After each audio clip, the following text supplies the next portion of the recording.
Shalom. I was listening to the book of Micah, book of Obadiah, and what else? What other books I've been listening to? Amos. And in those books, he was basically talking about Edom. Basically because as his people, Judah, Israel, has gone through stiff-neckedness and hard-headedness and disobedience, has gone through and been chastised by Yahuwah. But yet Edom has taken advantage. Edom has taken advantage of the land, taken advantage of the resources, taken advantage of the people. And basically he has an inheritance for his people, that his people shall possess the remnant of Edom, because Edom is going to be destroyed and his people will inherit the land, and then they will rebuild the land and create the new Jerusalem, the new earth. And as I was thinking those things, the scriptures also say, because right now, I'm not. If you know some scriptures, you know where I'm going. But it wasn't a thing about me just going verse for verse for verse for verse. I was just having a commentary. If I'm allowed to do that, so basically just a commentary. So in all of this going on, and in this commentary, even Yahushua HaMashiach, who the Christian church believes in, they call him Jesus, Caesar Borgia, because they call it the corporate body, the body corporate, which is ran by the corporations. So there are some true Israelites in Judah and even strangers in those places. But I just submit or suggest, or either say consider, that those places will not produce obedience and true faithfulness. Now they will produce a remnant within them, because the Most High has a remnant in those places that will come out. And like I said, once I used to be there. So I ask you if you call yourself a Christian or a churchgoer, I ask you this. The word that they always use, be faithful. Be faithful to who? You make every service. Is that true faithfulness? You give fiat. Is that true faithfulness? He said, if you love me, keep my commandments. You don't observe the Sabbath. And he said, the Sabbath shall be forever. And I heard some say, well, that's going back into the law and we're free from the law. No, I believe we're free from sacrificing animals and things of that nature, but the word is the law. So how can you be free from the word? And Yahuwah makes forever promises. He don't make promises that say you can be free from them. His word is forever.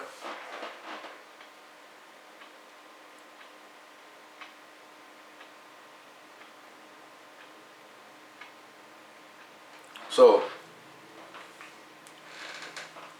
how faithful are you? Are you faithful to Yahuwah? Are you faithful to the Hamashiach? Are you faithful to the body corporate?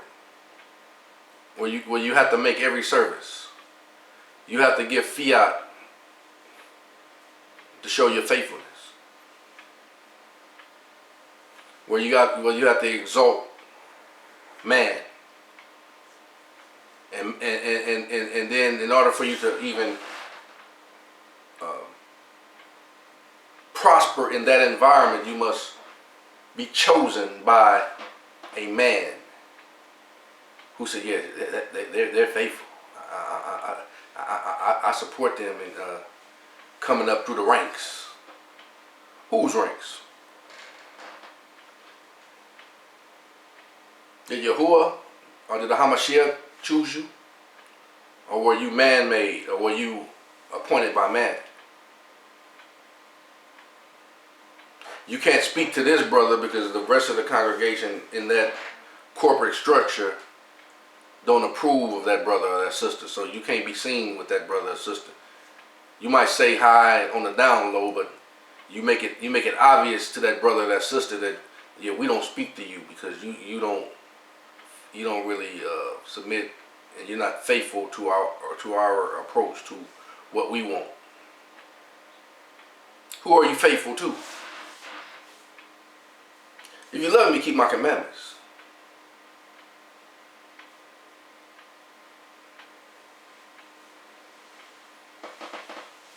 Now I would say that the place where I was at, they didn't promote pagan holidays. At least the place I was at, they didn't promote that. So they got a lot right. But you can only go so far inside of a corporate organization, because the leadership must stay faithful to the corporate structure. That's not saying anything negative or bad about those people, because a lot of those people are good people, decent people. But they're in a situation where they can't, they're in a corporate structure. And then some people, I'll be glad when the Most High come back. In the book of Amos, Micah, and several ones when it talks about the day of the Lord, they said there is no light in that place at all. In the day of the Lord, there is no light, no light in it at all. It's destruction. So are you really prepared for the day of Yahuwah? Especially when you don't keep no commandments.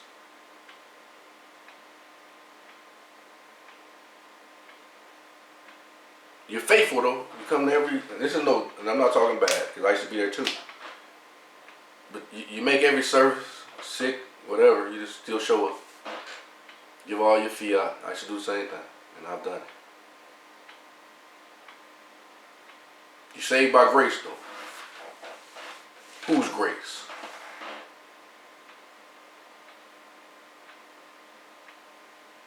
The grace of Yahuwah, or the Hamashiach, or the grace of man? I'm just saying things to consider. If you love me, keep my commandments. And it is said that the boss of all corporations, including churches or body corporates, made a decree that church shall be on Sundays. But the great Yahuwah said that his day of rest should be on the Sabbath, which is considered Saturday. So are you keeping his commandments?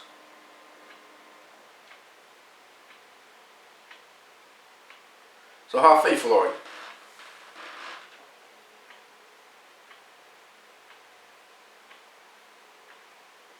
Then another place he says, the stench of the corporate structure has risen up to his nostrils in heaven.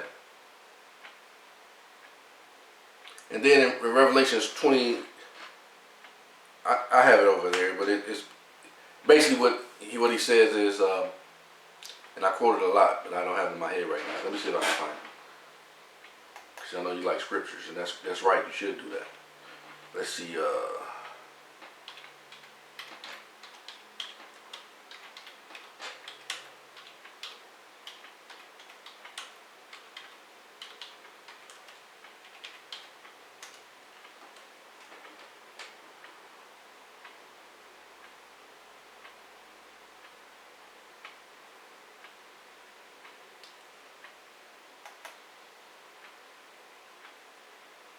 Revelation 21:27, King James Version.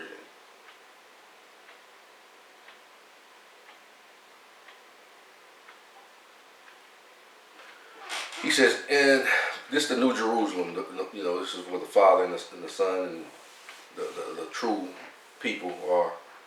And there shall in no wise enter into it anything that defileth, neither whatsoever make it an abomination or make it a lie, but they which are written in the Lamb's book of life. Are you written in the Lamb's book of life? Did you make a lie out of the Father because you say you don't have to keep the Sabbath? And then in Isaiah, I believe it was 66, chapter 66, he basically stated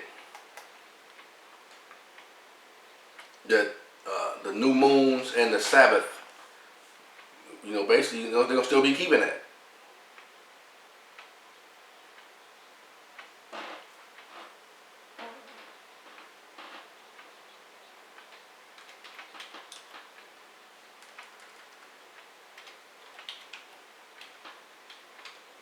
She's basically going to still be keeping it. All right. This is a thought, and shalom unto you.